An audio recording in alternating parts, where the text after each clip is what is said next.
Good afternoon and welcome to our Ecosafi webinar. My name is Ray Coyle. I'm the CEO of Energize Africa, for those of you who don't know me. And I'm delighted to be joined today by Jordy and Brenda of Ecosafi. Jordy, Brenda, it'd be great if you could introduce yourself to our audience. Sure, awesome. Okay, so my name is Jordan Woodley. I left the UK actually and moved to Kenya 10 years ago and have settled in. This is very much my home. And 6 years ago, I co-founded Ecosafi, the better cooking company, mostly because I just saw a gap in the market. There was all these options out there for people to cook cleaner and potentially cheaper, and yet people were still using charcoal and firewood and kerosene. Why would they use those dirty, smelly, expensive solutions if what was on the market met their needs? And it's kind of gone from there. And then luckily enough, I ran into Brenda with all her extraordinary background to be leading our consumer sales program. Yeah, awesome. Thank you so much. My name is Brenda Katasi, a Kenyan. I work with Ecosafi now for almost 3 years. I remember coming in here, with my background in the renewable energy sector, I saw this opportunity and I felt like this seems like something I really want to do because my background is majorly with working with the last mile, just providing solutions that actually impact on the livelihoods of the households. So yeah, that's what has kept me in Ecosafi for almost 3 years, and I'm really happy to be here. Thank you. Great. Well, you're both very, very welcome. I'd like to also welcome everybody who's taken the trouble and time out to dial in to hear about this wonderful business. The webinar today is being recorded, so it will be available online a couple of hours after we finish, and we're aiming to last about 45 minutes. We do want to leave some time toward the end for questions, so if you've got any questions for Jordy or for Brenda, please pop them in the chat. And my colleague Julie is also on the webinar and she's monitoring the chat. And what she'll try and do is work out which questions are coming up more than once, so which might be interesting. And she'll flag some of those to us and we can put those questions to Jordy and Brenda toward the end. The purpose of the webinar, the reason we're all here today, is to hear directly from the company. So that we can understand more about Ecosafi, what they're building, why it matters, and the amazing things that they're achieving. Ecosafi's currently got their second bond live on Energize Africa, raising £300,000 to fund 4,000 cook stoves for families in Kenya. I do have to go through a formal risk warning because Ecosafi has a live bond offer. I need to tell you that during this webinar, we won't be giving financial advice, and this session shouldn't be taken as a recommendation to invest.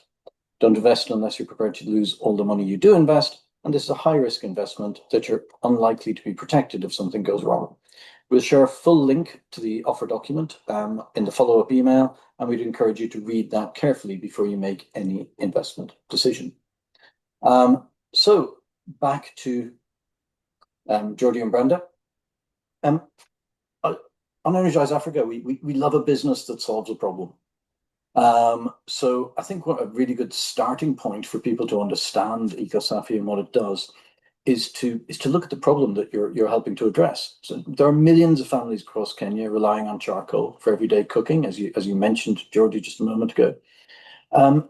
So before we talk about what Ecosafi does, it'd be really good to understand the reality of that challenge, the reality of cooking with charcoal and the impacts on families, their health, the costs, etc. So Brenda, I wonder if I could turn to you to just give us your perspective on what that problem is and what challenges it presents to people. Yeah, I'll start by saying when you're mentioning the millions using charcoal right now, actually you're talking about 42% to 46% of households using charcoal. And charcoal is it's the most common cooking method in the country. I bet there is no one who has never interacted with charcoal, whether it's using it to cook the normal foods or in barbecues. Someone has interacted with charcoal. So unfortunately, it comes with some some disadvantages, which is why Ecosafi exists. And some of these disadvantages that we're talking about are things to do with the health aspect of it, whereby you find that because of its emissions, there are people who get affected by charcoal when they're using it in their households. Think of a household that is not very well ventilated and they have a charcoal jiko. So a charcoal jiko is like the gadget. It's for like a metal it's a stove metal stove that that you we use put the to charcoal in and put put it the on the charcoal in. floor. Yeah. Yeah. So think of a poorly ventilated house having a charcoal jiko inside, and maybe it's a one-roomed house or two rooms, and there are kids in there. So the air circulation is very poor, and that smoke sometimes it can lead to some health aspects. So we're talking about pneumonia, and then we have some people who also get affected by the carbon monoxide poisoning. So that is the health aspect to it. We've also had people who complain about headaches, that anytime they light a charcoal jiko, they're having headaches. These are some of the customers that we actually deal with on a daily basis. Does that happen to you? Yes, it has happened to me personally. It has happened to some of Ecosafi's customers. These are the stories we get when you're getting them on board. So, like personally, I've had carbon monoxide poisoning because I was just a young girl using charcoal in a very small room. It was the only option that I had to boil some cereals. And I think I wasn't very well aware about, you don't know it can happen to you until it happens to you. So on that day, I get these headaches, I can't move. And I remember my friends coming to save me from my house at that time. And I can just imagine how many people actually get to face these challenges on a daily basis. I think on that day is when it became clear to me exactly how charcoal can kill you that fast without you even knowing it. Yeah. There's a stat I looked up that respiratory disease from the way people cook, from inhaling fumes from charcoal and firewood, Yeah. it kills more people in Kenya every year than HIV. Yeah. It kills 23,000 people. 27. Yeah. 27,000 a year versus 19,000 a year on HIV. Yeah. So but it's just what else is the option? That doesn't feel like people know of something they can buy on a daily use basis. The thing with gas and things with lower emissions is that you have to pay for it with a big chunk of money up front. Yeah. And most people who buy charcoal in the country spend, about like 50p a day on a small amount of charcoal. Yeah. And now they can do that on a small amount of the pellets that we manufacture. Yeah. Yeah, and can we just take a look? Sure. Yeah. So we've got these pellets. They're lovely. Do you know how hard it is to make this pellet shiny? We have worked really hard because the shinier they are, the more durable they are, and they can be in sacks on the back of motorcycles on really rough dirt roads, bouncing around, going out to our customers and not breaking up and turning into dust. And this is my party trick. It's all natural. It's the lignin that is in the agricultural waste, and it's just heat and compression that creates these 8mm pellets. Very similar to rabbit food, although it's made out of different things, obviously. And this contains the energy and the gas that powers our stoves. Yeah. So when you think about charcoal and also you see the way Jordy is eating, she can actually put that on her mouth. You can't do that with charcoal. You can't do that with charcoal. The moment you touch charcoal with your hand, it goes on your hand. Yeah. Yeah. And lots of people on the call will be very familiar with charcoal. Lots of people use charcoal in the UK, but use it outside for cooking on barbecues. Wouldn't bring those into our houses. So I'm sure people can imagine what it would be like to have one inside the house and the amount of smoke and the health implications. But Jordy, could you just talk us through so it's a biomass gasification cook stove using fuel pellets from agricultural waste, which all sounds great. But could you just talk us through what that actually means, and why this is better for people than charcoal from a financial, health, performance point of view?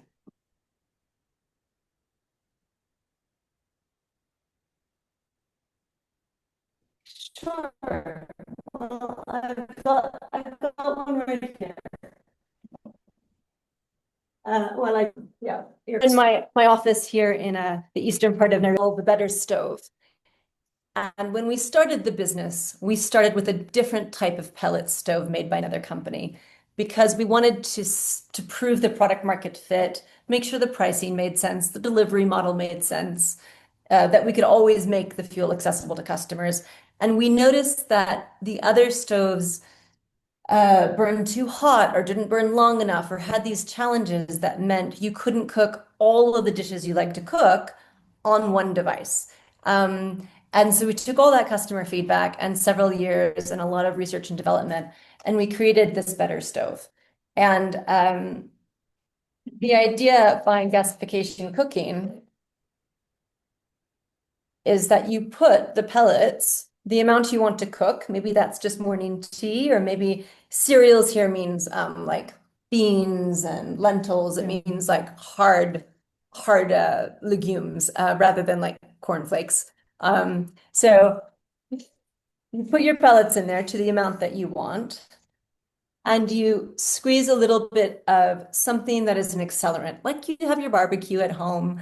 My husband calls it Boy Scout juice, but this is a very high proof ethanol that we actually produce ourselves, and we sell at cost, far below the cost of kerosene, which is the alternative for a lot of people because it's much cleaner and healthier for them. You give it a little squirt while it's in the stove.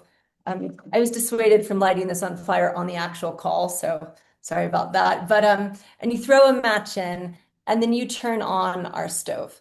And when I say turn on, the idea is that gasification cooking puts just the right amount of oxygen for the right temperature to create almost complete combustion of the gases that are released from these pellets. And I'm not an engineer by any stretch of the imagination. So it kind of felt like magic to me, and it feels like magic to most of our customers. But these pellets, instead of liquid petroleum gas, which is compressed into a tank, and it can leak and explode, and often does, especially when the tanks aren't really well looked after. Here's an image. I think you can see a beautiful blue flame of the gas that is being released by these pellets. Because the fans that can be turned up and down, so you can turn your flame up and down, put in just the right amount of oxygen. So it's beautifully blue, and there's no smoke to inhale. It's incredibly clean. It's the only tier 5, which is the same tier as LPG, electricity, ethanol cooking. It's the only tier 5 biomass stove in the world, according to the WHO. So it's really an incredible thing we did on the cleanliness side. But in terms of the consumer use experience, it could go down to a really, really low boil for rice. It can go really hot when you want to boil water quickly. So we tried to make it the best all-rounder out there in terms of the customer use experience, and also to be as efficient as possible, use as few pellets as possible for the energy, and save people a lot of money. So what we're talking about is the difference between burning charcoal, which once it's started, you don't have much control over at all. It'll burn the way it burns. And the pellets actually releasing a gas and cooking on it like a gas stove, which is adjustable, turn it up and down, blue flame, which is cooking on a gas stove. So very, very different experience. Very different. It actually carbonizes the pellets. So at the end, you've just got these sort of this little bit of white ash left that is really good for your garden. Yeah. Even better. And just one further question on the pellets. What are they made of? Well, we've successfully made pellets out of 9 different types of agricultural waste. But what we focus our pellets here for our consumers is out of sugarcane waste, which is called bagasse. There's a sugar belt in Western Kenya and Eastern Uganda, and actually down certain parts of Africa. And after they squeeze the sugarcane and boil off the moisture to get the sugar and to refine it, they have these huge piles, millions of tons of this raw material left over, and it's very sinewy. Imagine smashed bamboo. It's very similar. Okay. But it's not like sawdust. You can't use it as mulch because it leaches acidity into the groundwater table. And as it sits there, it emits methane as it rots. And so it's a huge environmental hazard and a headache for these agricultural processors because what do they do with this waste product? You can't burn it. It's really a mess. So when we come in and say we can take that waste and turn that into a renewable energy source for cooking in this country that creates a lot of jobs in Kenya, that's local currency denominated. So you're not, importing LPG from abroad, which is also very expensive for people.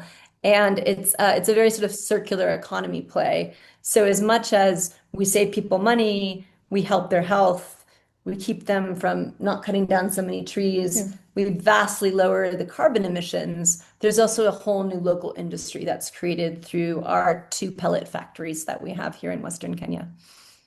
Fantastic. And avoiding the methane emissions of the bagasse rotting is also a big environmental benefit. It hasn't even really been properly measured yet, but it's a huge problem.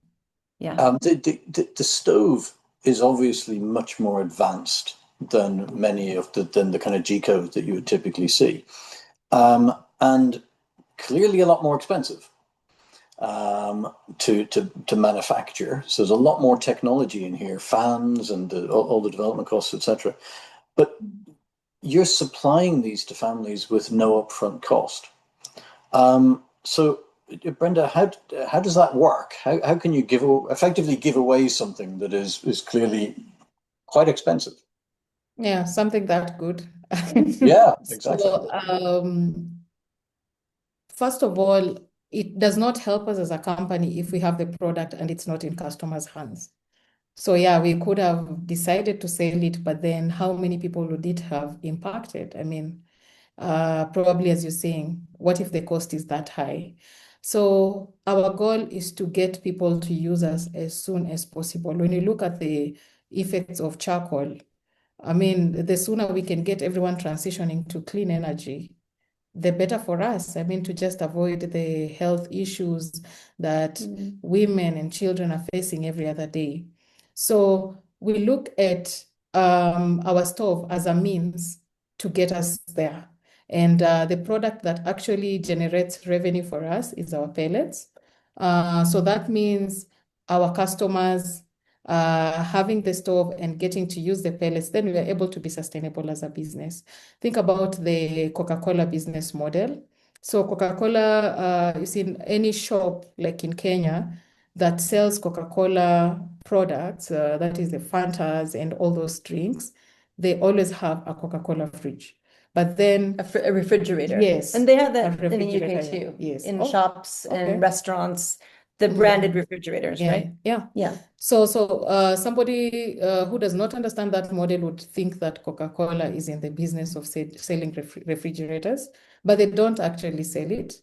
They give it as a means to just make the customers enjoy, to bring more value to the products that they actually have. When their customers for the refrigerators, who are the shops, are not using the refrigerators, then they'll end up maybe taking the fridges away, giving it to somebody else who can now store the Coca-Cola products. So if you don't buy Coke products, Yeah. the fridge gets taken back, Yeah. cleaned up, and the same fridge to is someone else. issued Yeah. to a different customer, Yeah. right? Yeah. And so that's what we do. That's what we do here at Ecosafi. So the expectation on our customer, there is an expectation on them that they are actually taking this product to use it and not just to pack it in their households, because we want it to be of benefit to them. So the expectation is that they will start to use us to cook. And our role, like for my team, the sales team, is to support the customers to adapt to using us. If we are training them, if maybe there is an issue with the stove and we have to swap it, if there is an issue with the pellets and we have to swap out the pellets, if they're changing their nannies in their houses and they need retraining. So everything we're doing every day is to get them to use our stove as much as possible so that at the end of the day, we get to sell pellets, and that is how we end up being sustainable as a business. So for about £13, You get the stove, Mm-hmm. you get a 30 kg sack of pellets, which lasts a month to a month and a half, Yeah. and you get some fire starter. And then if the stove breaks, you break it, whatever, we come in and swap out that stove. Because if your stove doesn't work, you're not burning our pellets and we're not earning anything, and we're definitely not having the impact we want. So it's about 13 pounds to get going, but that includes about a month and a half worth of fuel. Sure. And then after that, it is roughly 6 to 9 pounds of fuel cost for a family to cook on us every month, which is 40% less expensive than charcoal and 70% less expensive than using LPG. I was going to ask, the comparison to charcoal must be really, really key for your business. Yeah. And for the pellets to deliver all those benefits and be 40% cheaper, are people not just beating a path to your door to get these stoves? It's so funny. Cooking's very emotional. Food's very emotional. I joke that like if I gave you a book on weight loss on January 1st and then I showed up on June 1st and I just say, Ray, you didn't lose any weight. I gave you a book. Like it's just not that simple. Jordy, And we so said we weren't going to talk about this on the call. sorry about that. Let's keep that off air. Let's keep that off air. But our relationship with food, the way we cook, it's mostly women who cook, which is why this company is founded by women, mostly staffed by women, especially in the decision-making positions, because those are who our customers are.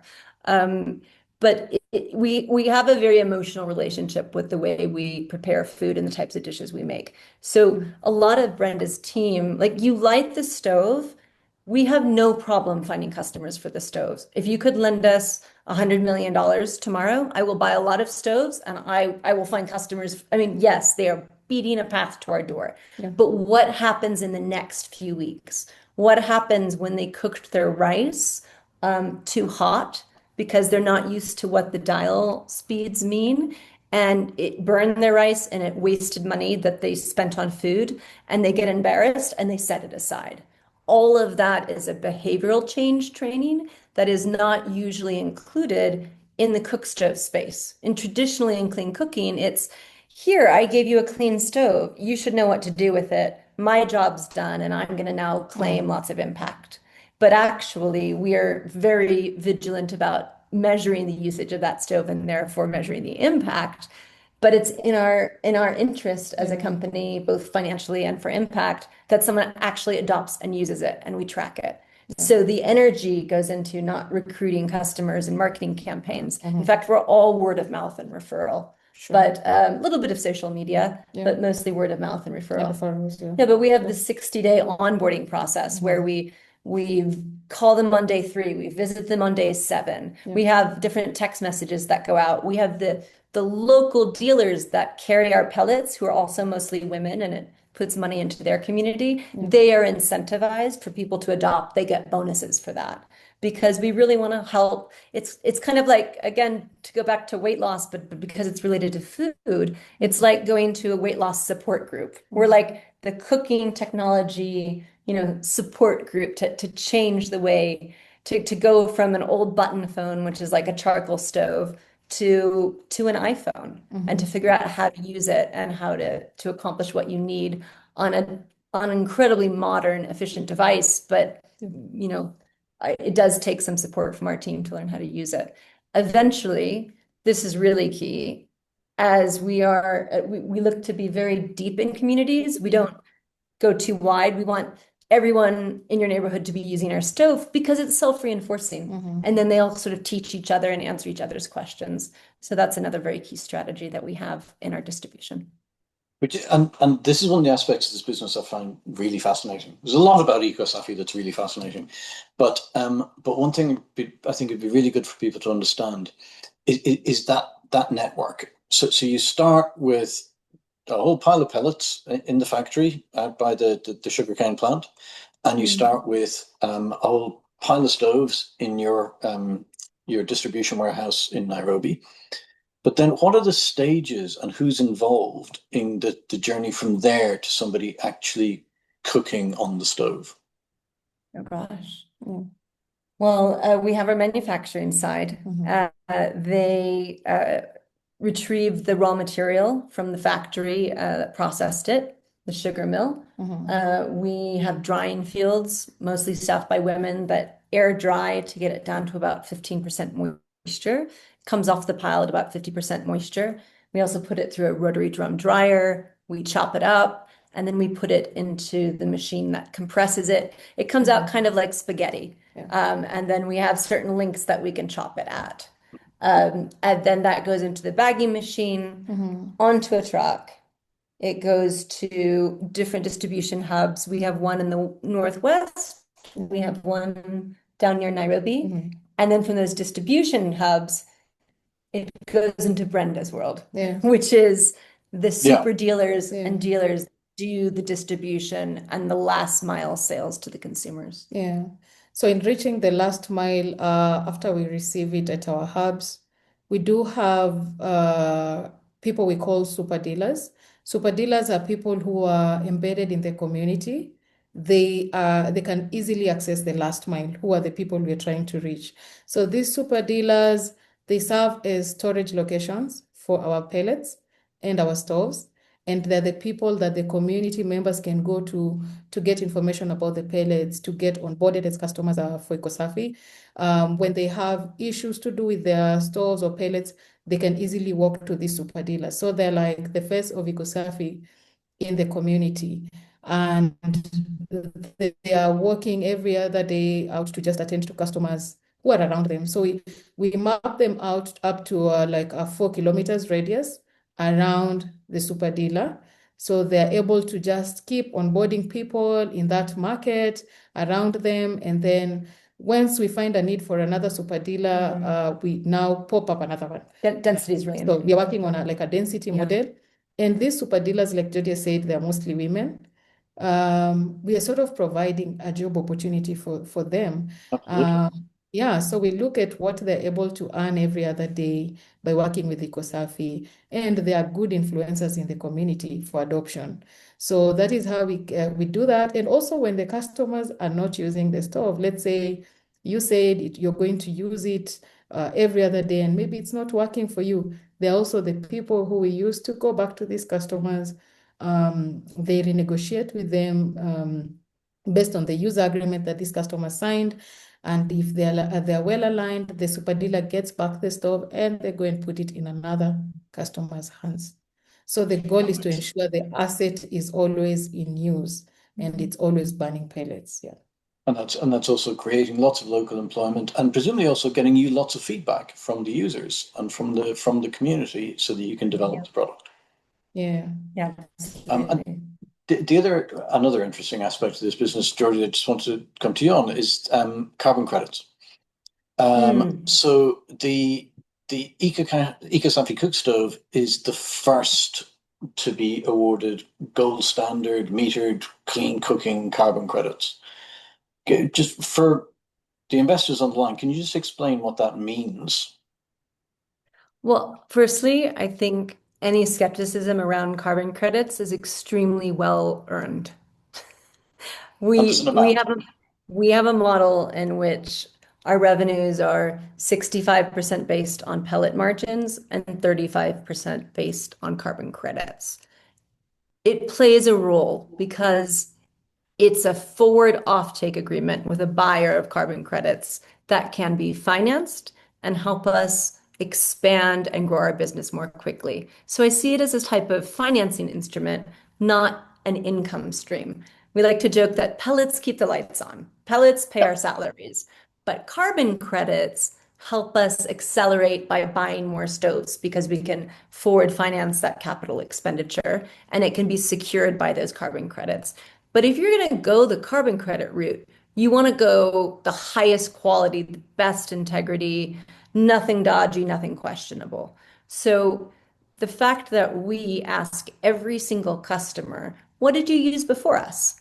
And then we track every single kg in the customer's individual profile in the customer relationship management tool that we built ourselves.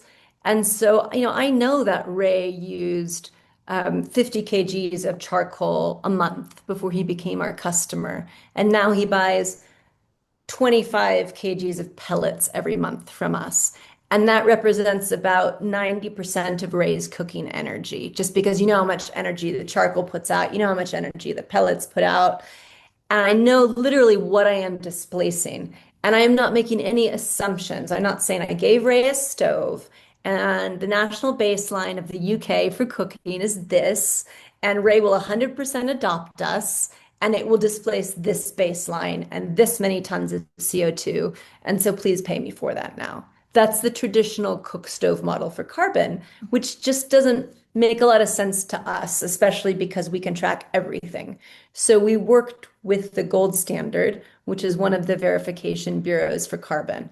And we said, is there anything that's a little bit more stringent than the old way of doing things? And so it's called the metered and measured methodology. And it literally does what it says on the tin. We meter and measure the usage of our product and how much CO2 it doesn't emit. It's kind of weird. A carbon credit, you're measuring something that didn't happen, right? Yeah. They would have emitted X tons of carbon had they burned it charcoal, but because they didn't, you've saved this many tons of carbon and you get paid for that. So traditionally in the cook stove sector, carbon credits, because it's hard to verify if that ton of CO2 was actually avoided without such stringent measurements, you get like between $5 and $10 a ton in the voluntary sector, and that's very standard. We get $35 a ton on very locked in forward purchase agreements. And that's because we have no assumptions at all. We're incredibly transparent, and every single customer has their own carbon footprint that we're claiming, and we can prove that. And that's allowed. There's a ratings agency. It's called B0. It's like Moody's or Standard and Poor's for the bond markets, but for carbon markets. And we actually have a AA rating from them, which is the highest for any cook stove company in the world. And it's in the top 4% of all carbon projects in the world, including things like direct air capture and just, non-cooking projects. So we're in the top 4% of the world's carbon projects for integrity, which means when we claim that a ton of CO2 is not emitted because of our activities, there is a very high likelihood of that being true. And that's incredibly important to us. Yeah, it really is for the credibility of this whole sector as well as the financial aspects. But the key really is that you know what is happening with that individual stove. It's not averages or assumptions. Every single stove is tracked. Yeah. It has a serial number, and I literally know like this stove, how much it burns. One thing I didn't mention is inside of here, there is a chip.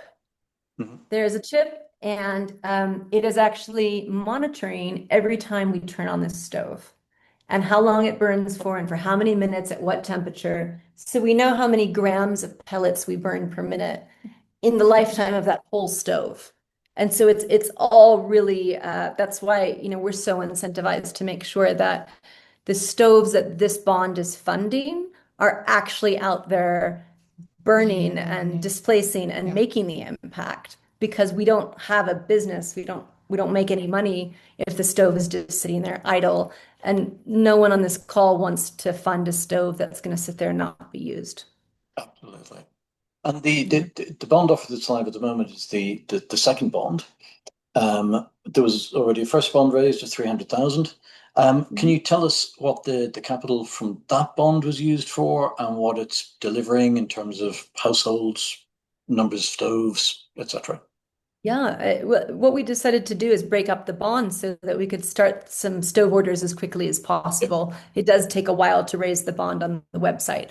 So we said, hey, Ray, instead of 600 at once, could we do 300 and 300? Let's raise that first 300. Let me put a stove order in, because it takes a few months to make and deliver them. And now we are raising a second bond to order more stoves. And so the first bond of 300,000 is enabling us to release roughly 10,000 stoves into the market. And yeah, they're not quite there yet. They're literally sort of on their way because it takes a few months, but that's why we decided to break up the bond. Fantastic. And the stoves in first order, roughly when do you expect them to drop in Kenya? They should be here in about 6 weeks, maybe 4 weeks, Okay. actually. I was just speaking to the factory last night, actually. So Okay. Well, and we will definitely get an investor update out as soon as they've yes. got lots of. And we already have, I mean, we've already had previous stoves in the market that are out there. So it's not our first rodeo, so to speak. But it's just all part of our expansion strategy. We have an enormous wait list, honestly. Yeah. Tens of thousands of people waiting for those stoves. And speaking of expansion, Ecosafi is not just a Kenyan company. As I know personally, having been out to visit your operations in Zambia. So could you just talk a little bit through how the model you've developed in Kenya translates to different markets in different African countries, and what the growth plans are for Ecosafi internationally? I'm going to say what the growth plans are. And I think Brenda's insights on the differences, and how it translates, but also how we localize is really important for the customer experience. Yeah. So briefly, we're in Kenya, we're in Uganda, and now we're opening up into Zambia, which is the most deforested country in Africa. It's really extraordinary. And Uganda has the most charcoal use per head on the continent. So really ripe markets for our product. But Brenda, what do we do to make sure it's right sized for those markets, for those customers? Yeah, so we've tried out different models. At first, we used to distribute to the last mile using our own shops, which was quite expensive to put out stoves. But then what we are doing right now is that we want to do it very cheaply and we want to do it very fast. So the best way to do that is through our super dealer network. We call them SDs. We're just copy pasting that model. It has worked for us in Kenya and in Uganda. And especially in Uganda, because the SDs are mostly some political, they're like local administrators in a way, so they're really able to influence the community to adapt and to use the stoves. What was that woman that we talked to, remember? So with what she did with her income. Yeah. So she was a super deal as well, and that is in Uganda. The lady makes earnings through the distributorship of pellets. There is a percentage they earn, around 10%, the cost of the I pellet. think she's earning like a little over 100 pounds a month, Yes. basically. And Yeah. she was earning nothing before, only her husband brought in money before that. Yeah. So now through her earnings, she was able to buy a cow. I mean, that is like 6 months into being an agent with us. And we could see how additional it is to have them even work with us as super dealers. But come on, she said that thing. Yeah. She said, well, my husband has to listen to me now because he's not the only one bringing money. Yeah. I was So like, oh, that Quite changes right. the power dynamic in the home, doesn't it? absolutely. Yeah. So that is the model we use. We go to an area, we find an influential person, we give this person training, we allow them to interact with our stove, we allow them to even use the stove so that by the time they are going to speak to people in the community, we already have their buy-in and it's easier for them to influence people. So they get their pellets on consignment so that it's also easy for them to engage in business with us. And looking at African context, we are kind of the same. So it makes it easy for us to just replicate the same model. Of course, there's some adjustments that we might have to do here and there. Bag sizes, The like bag size. Zambia, Yeah. people are buying 1, 2, 3 kilos of charcoal at a time. Yeah. Kenya and Uganda, there's more customers buying in 10, 30 kilo sacks of charcoal. Yeah. So we're going to have to adjust our packaging sizes, for instance, in Zambia, just to make sure it's meeting people's needs. Yeah. Those kinds of adjustments. Yeah. We do have conscious of time, and we've got quite a few questions that have come in online from the investors on the call. So I just wanted to pick out a couple of those. There is a message from one person who's been trying to get in touch with you on the info@ email, but I don't think they've heard back. So I'll get directly back to that participant, and we'll get Give you. them my email address, please. We'll get you connected in. Sorry about that. And we've got one question asking how long the support is given to the customers after they get the stove. Is it time limited in any way? Well, I mean, we want them to always be using our pellets. Yeah. So if the stove breaks at any point, they have questions at any point, it doesn't do us any good if they're not, if they're not engaged. There is no time limit to the customer service. We have a sort of 60-day adoption program that we found works really well, but they can call us, we'll visit them, or they can visit their super dealer at any point. We have WhatsApp interfaces. We actually have local language AI customer support now that we've launched, that we've developed ourselves. So not everyone has a smartphone, but there's lots of different ways to be able to access the support that you need. Yeah. Almost everyone in Kenya. I know it's different in Uganda, but Yeah, still different in Uganda. Yeah. smartphone use in Kenya is pretty huge. And next question we come to is how many households do you currently have using one of the stoves, and are they in the same geographic area? So we've served more than 17,000 households in Kenya and Uganda over the past 6 years. And so sometimes the stoves move around, but what we really try to do is focus on geographic density. So we're in 21 out of the 44 counties? Yeah. 44 counties in Kenya. We're in half the counties of Kenya. But we don't want to go into many of the others until we've really saturated where we are right now. So we have very specific plan for these stoves that are coming in with the first bond. We know exactly which communities they're going into. It's already all earmarked to be able to build it out. Fantastic. And how do you manage the data sets, tracking where the stoves are and who owns them? Is there any particular software you're using, or is it your own? Yeah, we developed our own actually. So every customer's profile has the assigned serial numbers, and at the bottom of the stove, it's a laser etched serial number because we figured out stickers peel off, especially in wet and hot conditions. Part of the early learnings. Yeah. And there's also actually even a QR code. So it's easy for our team and super dealers to scan them in and out, as if something breaks and we swap the stove, we just scan this QR code, add it to that customer's profile, and take the other one to the super dealer, scan it into that inventory. So inventory control is really important to make sure we're keeping track of our assets, and we develop that ourselves. Impressive. Are the developers in Kenya, the software developers, or are they somewhere else?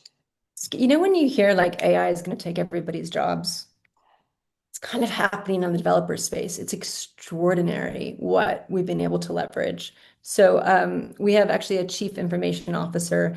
He's one of those genius guys that stays up all night and comes up with crazy things.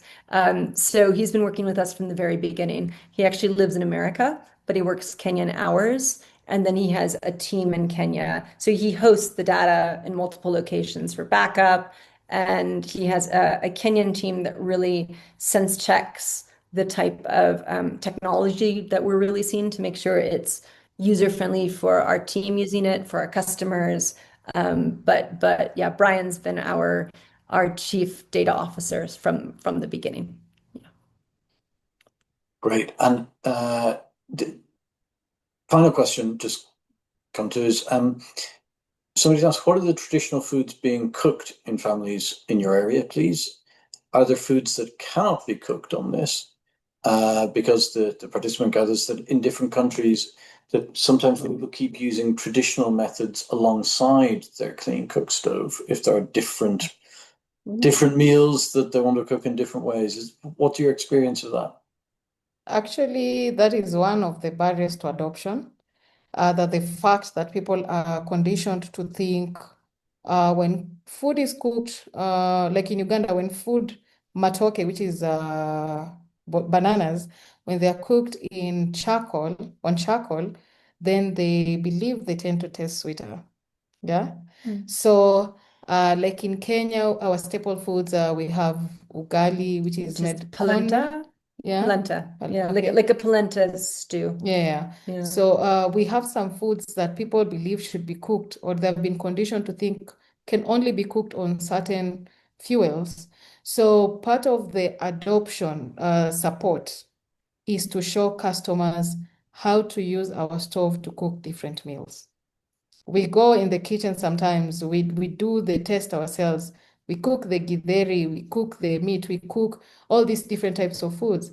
And even for our commercial customers, these are restaurants and such kinds of, like those who are doing it for the business. We go in there and we show them how to cook chapati using our stove, how to cook ugali using our stove. But at first, yeah. Can the stove cook? Because I mean, I know the answer because she uses it for everything in her own home. Yeah. Can this stove cook every single Kenyan dish? So this stove is like a combination of charcoal properties, charcoal jiko properties, that is the slow cooked, the slow cooking version, the low simmer version. Yeah. LPG, which is just the blue flame, very clean, Hot. So how people do it in Kenya, they'll use charcoal for something, they will use LPG for something, they will use electric cooking for something. So, and it's always because maybe LPG, they'll use LPG because they want to cook tea very fast. It's not something that is going to take them long to cook. But our stove is like a combination of different cooking technologies, actually, when you think of it, because you can cook something very fast, no smoke, light it up quick, so it can actually cook everything. Just in the interest of time, I will say that we never claim we're going to replace 100% of someone's cooking for the carbon credit purposes. We only report the actuals, but we do everything we can to help train and nudge people to realize we do blind taste tests, oh no, I can't use that to cook chapati. Really? Oh, well, look at this. I've got a video of another customer using it to cook chapati. And then people are like, oh, maybe I can. So there's a lot we do to try to help them adopt 100%. They can use it 100% for all the dishes. But yeah, people also have their habits as well. And as they're entitled to. So we have run slightly over time. I'm sure we could carry on talking. Ecosafi is such an impressive business. Has been one of my favorite organizations that we've raised money for. What you guys do is truly amazing. Complicated, but amazing. And I would like to thank you both for your time, taking your time out of your very busy schedules to come and talk to us and our community. I'd like to thank everybody who's taken time out of your busy day to take part and for the questions that you've posted online. I didn't get to all of them, but we'll make sure that we respond to any questions directly that you've raised in the chat, and we'll get the answers circulated to everybody who participated. Just a reminder that this webinar has been recorded for posterity, so it will be available online.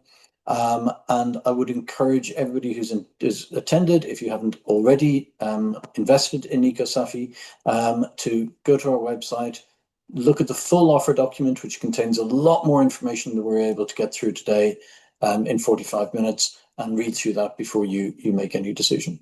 But finally, Jordy, Brenda, great to speak to you as always, and thank you so much for your time. Thank you. And thank you to everyone on the call for thinking creatively about how to invest your funds. I'm incredibly impressed that this is even an option. It's fantastic. We have a wonderful community of like-minded people. Thanks for your time. Thank you, everybody, for joining. Thank you. Thank you. Bye.